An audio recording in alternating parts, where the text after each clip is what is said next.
The concept of scale within comics is such an interesting and fun one, because here's a medium that, within the general constraints of print comics, has a scale that is specifically set within its own form.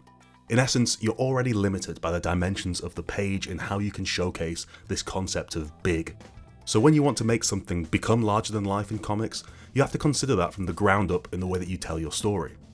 For a wonderful example of this, we can look at the first issue of Tom Strong, drawn by Chris Sprouse, written by Alan Moore, with Alan Gordon, Todd Ehrlich, and Todd Klein. This is a character and world that's just all about being larger than life, and Sprouse and Moore have developed a very, very simple yet very, very effective way of managing to present that concept with the clever and selective use of panel gutters. Let's get into it. You're watching Strip Pile Naked, I'm Hass, and I'm going to show you some of the cool stuff lurking in the pages of some of the best comics. So let's just cut to the chase, right? Tom Strong opens with a fairly traditional and clean gridded comics page. We can see the white gutters between the panels, but the panels are all constrained by a surrounding of white page too, right? There's no bleed imagery is what I'm getting at. But immediately from this first page, you can see here how the comic wants to integrate the concept of scale.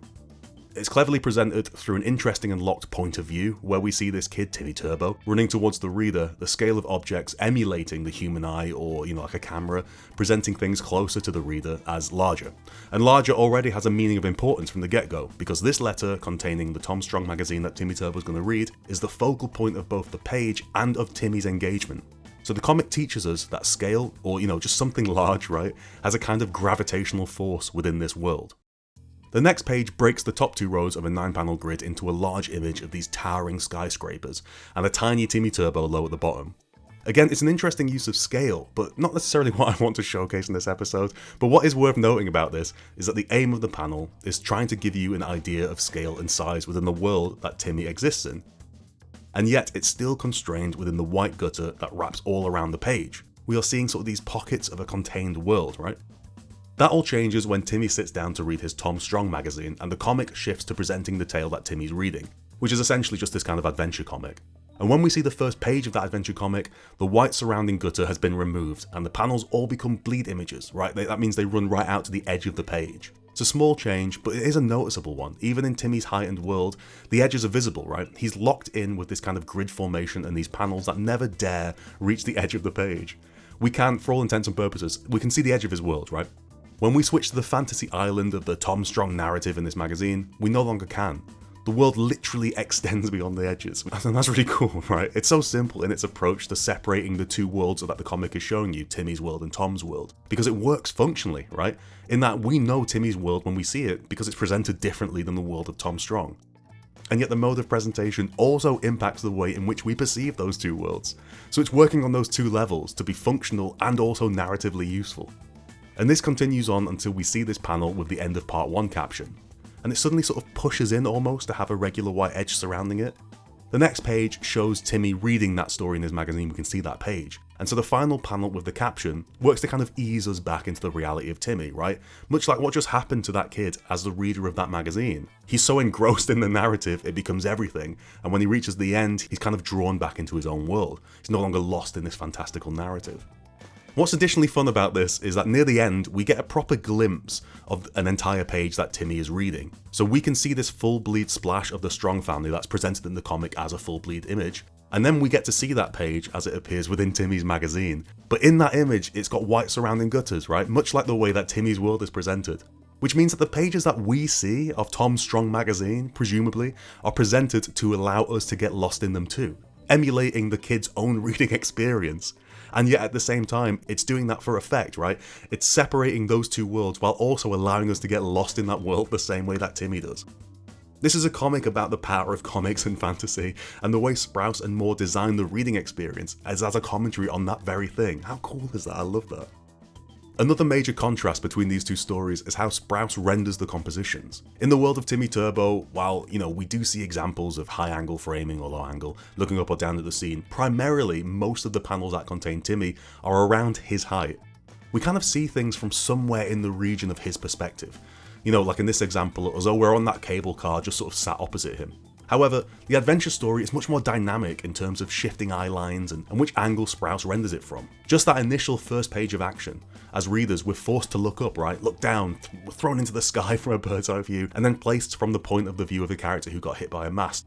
So incredibly dynamic and befitting of the kind of story that Moore and Sprouse are telling. But specifically, each world also has its own visual language that relates to scale too. For the most part, Timmy's world is about making us feel small, or I guess normal, right, within the larger world. For the Adventure Tom Strong section, it's about showcasing the different dynamics of the dangerous world around us. As an example, let's take a look at this panel of Tom Strong flying this kind of weird helicopter contraption thing. What world does that belong in? As readers, by the time this panel arrives, sort of halfway through the comic, we've got enough understanding of the language of this comic to know that this sort of dynamic angle making Tom Strong look big and impressive. We can see it's a bleed panel, right? There's no hard panel border. So we know that this is the language of the fantastical world of Tom Strong's adventure magazine when Timmy's reading it. And you can see where I'm going here, I'm sure, even if you haven't read this issue. But this is actually Tom Strong within Timmy's world. And it's the first time and only time in this issue that we ever see a bleed panel that exists in Timmy's world. Strong's larger-than-lifeness, for lack of a better term, sort of seems to follow him around. It's not so much that the comic itself has bleed panels, as we just showed it doesn't, right? When Timmy's reading it, we know it doesn't have bleed panels. It's that Tom Strong, the idea of Tom Strong, the character of Tom Strong, is so much bigger than regular life, so much grander and more fantastical, that the comic page itself can't even keep him contained. Isn't that so much fun? Again, it's both function and narrative expression combining, right? It's a mix of formalism, his craft choices, aesthetic approach to differentiate this character from everything else around him. And by doing that, it makes a point to the reader. This guy exists in a different space than Timmy Turbo, and yet it also forms to be a functional point, which is he's larger than life. I want to show one quick final example that comes from the very, very last page of this issue, where Timmy walks past Strong in his real world, right? You can see again, Strong is unable to be contained within the panel borders as they exist. That theme continues. The gutters form part of Timmy's lack of attention, his sort of ignorance because of his total absorption in the Tom Strong magazine that he's reading. So he walks past Strong, who is too big to be held within Timmy's normal world of these panels, within the boundaries of them, within the form of the page itself. So by utilising these very simple, foundational building blocks of comics, the gutter or the bleed panel, Moore and Sprouse are able to combine function and form and narrative into one clean and clear concept. Larger than life means no borders, no boundaries, right? Nothing that can physically contain a character. I like to think that bleed panel suggests something that runs beyond the border of the page, right? Something so majestic and powerful and fantastical that to wrap it in a border or gutter is to nullify it. Or rather, it would be literally impossible for Chris Sprouse to even draw it like that, right? To even draw a panel around this image of Tom Strong. He couldn't do it. Sprouse, Moore, and Tom Strong prove that to be the case, right? To create something larger than life within comics, it all comes down to presentation. Thanks for watching. There will be more Strip Pal Naked episodes on the way, sorry for such a long wait. In the meantime, you can grab all of 70 issues of the now 2-time Eisner Award-winning magazine Panel by Panel, which I edit, and also don't forget to check out all the various back episodes of Strip Pal Naked.